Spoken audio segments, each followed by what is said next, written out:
Out there, we are looking forward to the weekend. I am looking forward to my second jab. There's a lot of jab news this morning. Just moments ago, a press conference concluded in Great Britain where the head of the health service said the third wave of COVID, which is showing up around the world, the United Kingdom is likely to avoid it because the third wave is going to break on the rocks of a population that is large and rapidly growing larger of vaccinated people. He said, however, it is, quote, Sir Kent Woods, very unfortunate that countries including Germany and France had halted the AstraZeneca vaccine because they're going to get hit by the third wave. And indeed, 16 districts around France, including Paris, have now entered a new lockdown. For whatever reason, the bureaucrats in Brussels and the bureaucrats in France and Germany decided that they weren't going to trust the UK, maybe a little Brexit hangover there. For whatever reason, yesterday they declared, the European Union, that the AstraZeneca vaccine is indeed safe and effective. You wonder what these people are thinking about when so many millions of people have died. You really have got to wonder, what are they thinking about? Oh, there's a blood clot here and a blood clot there. 2,700,000 people are recorded to have died around the world. That's, of course, far below the number of people who have died because we're not keeping track in the Congo and Brazil and places like that. We know of 122 million cases. And so it's everywhere. And I am personally very grateful to the people who developed the Pfizer vaccine so that I will be able to move about the country again and enjoy immunity after 3 more weeks. Another United Kingdom study, the Brazilian COVID strain does not, in fact, defeat the Pfizer vaccine. That's good news. Boris Johnson was out and about yesterday trying to get his country. There are a few people, like in the United States, who are suspicious of the vaccine. He took to the BBC everywhere yesterday, cut number 17.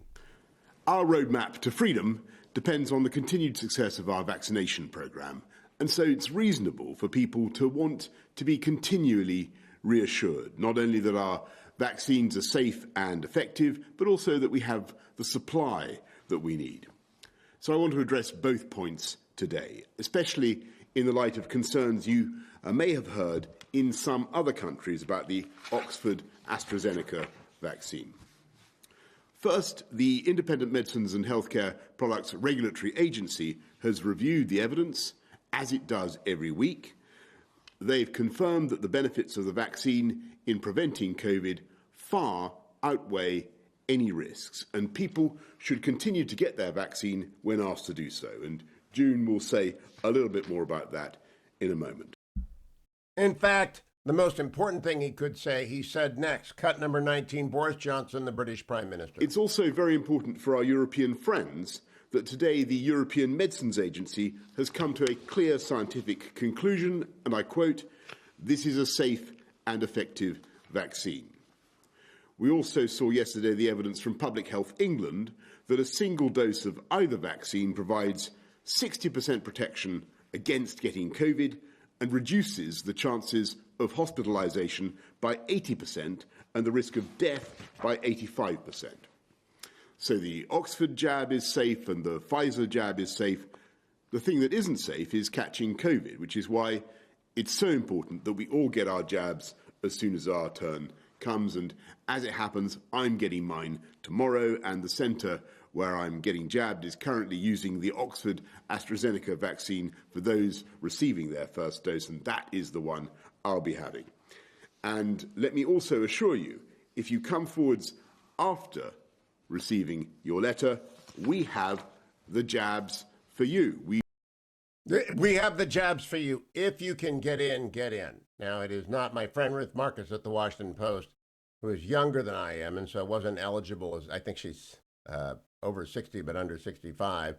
She just became eligible because Maryland dropped it to 60, and of course it's chaos. The states just don't know how to do this. Give it all to CVS. Give it all to CVS. They know how to do it. CVS is working in California, at least. Meanwhile, what we do not need are people raising false flags and false fears.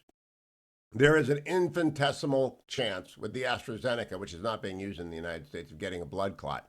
I don't know of any any documented bad result of the millions of vaccines given in the United States. I don't know of any. Go and get your vaccine. You don't want to get this disease. Even with a death rate of only between 0.5 and 1%, 1 out of 100 is not an odds you want to run. That's pretty high for a virus. And the long COVID is a nightmare. And the week that you get it can be very bad. Maggie Hassan, though, the nitwit senator from New Hampshire yesterday, gets on the Senate Health Committee and goes off on a weird tangent, cut number 13. Yeah, I appreciate that. I just also want to point out that as a civil rights issue, the Americans with Disabilities Act does apply here. And it's really critically important that whether it's a telephone system that somebody who has a hearing impairment can use, or a screen that somebody with a visual impairment can use, or a vaccination site where somebody who might have difficulty being exposed to bright lights or a lot of noise for long periods of time has space to be. These are all requirements under the law for access. And it's another time we'll have another discussion about how far the healthcare system has to go in this kind of accessibility generally. But for vaccinations right now, but we just have a discussion about you getting beat by Chris Sununu because you don't make a lot of sense. I mean, worrying about the brightness and the lights at the vaccination center is not actually America's biggest problem right now. America's biggest problem is that the states like California and New York, the red states, and Maryland, the blue states, do not have a clue how to roll this out, whereas Ohio, red state, did. A couple of quick foreign affairs. Anthony Blinken, Secretary of State Blinken, met with the Chinese yesterday, cut number 14. China has a unique relationship with North Korea. Virtually all of North Korea's economic relationships, its trade, are with or go through China, so it has tremendous influence, and I think it has a shared interest in making sure that we do something about North Korea's nuclear program. They don't have a shared interest with us. They don't.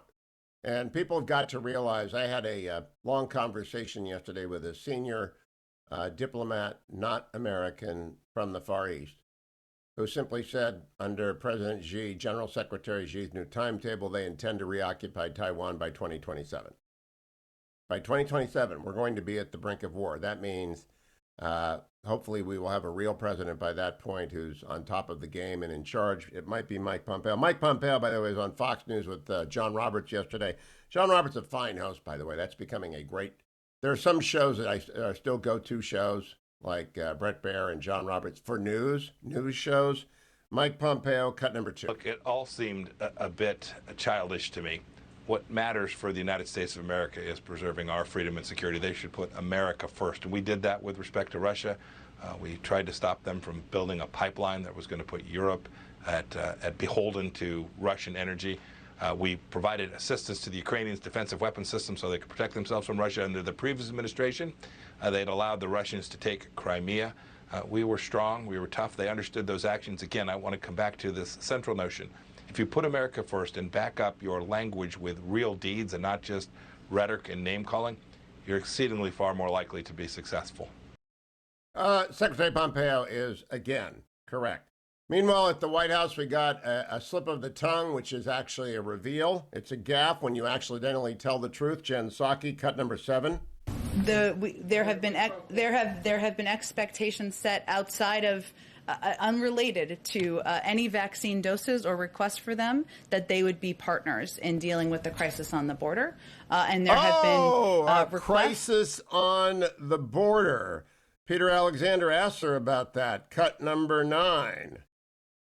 That the border is not open, effectively that it's closed, except for these unaccompanied minors right now under humanitarian grounds who are being welcomed into the U.S. But as we speak, crews from multiple outlets, including those from NBC News, are at the border. They're seeing many migrant families being accepted, young families being accepted into the country right now. So can you square those two when the message was that families and individuals were being sent home, but unaccompanied minors were being kept? Why young families are, in fact, being kept here in the U.S. And detained? Well, we've talked about this a little bit in here before, we are still applying Section 42, which, and with the exception is, of course, unaccompanied minors. There are limited scenarios, limited circumstances where we are. There's very no limited. longer a crisis. She went from crisis to blah, blah, blah. Don't you go anywhere, America. Stay tuned.